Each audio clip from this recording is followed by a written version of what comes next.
Isinusulong ng isang grupo ang paggamit ng mga gulay sa paggawa ng pandesal. Bukod sa mas masustansya at masarap, makakatulong daw ito sa mga magsasaka at paradero. Ang patikim niyan sa unang balita ni Bernadette Reyes.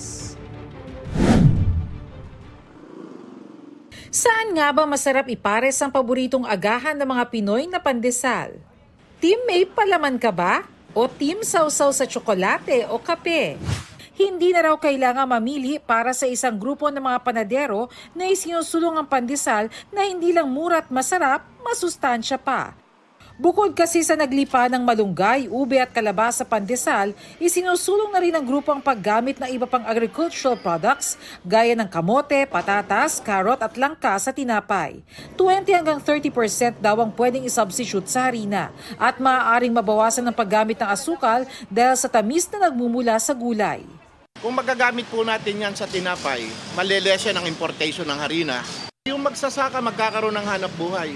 Yung naman bakery, bibili sa magsasaka. Yung magsasaka, makakabili ng tinapay namin. Makakatulong din daw ang programa para maiwasan ang pagkasayang ng mga gulay na nabubulok o di kaya'y itinatapon na lang.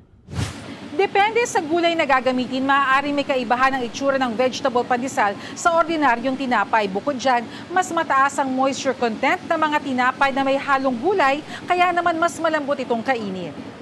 Ang potato bread na ito halimbawa, halos walang pagkakaiba sa itsura ng nakagisnan nating pandesal. Malambot to, tsaka mas malasa. Pero hindi mo nalalasahan yung potato niya.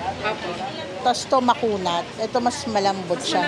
Oo, ito dense. Ito mas malambot. Sa ngayon, ayon sa Asosasyon ng Panaderong Pilipino, kakaunti pa lang ang mga bakery na gumagamit ng gulay sa tinapay. Bukod kasi sa mataas ang presyo ng gulay, kailangan ding matutuhan ng teknolohiya sa paggamit nito. Ang kamote, umaabot na ng 50 to 60 a kilo. Iyon ay doon sa 10 kilo a bag.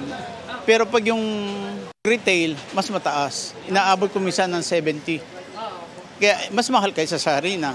Sana tulungan kami na ituro sa industriya ng pagtitinapay ang paghahalo ng mga produktong ito at magkaroon ng batas ang ating pamahalaan upang ito ay gamitin ng mga panadero, tulungan sa pamamagitan ng subsidiya, murang gulay, para naman mabili ang murang tinapay. Kung murang gulay at kung mura naman ang mga sangkap sa ginagamit namin, siyempre bababa ang tinapay.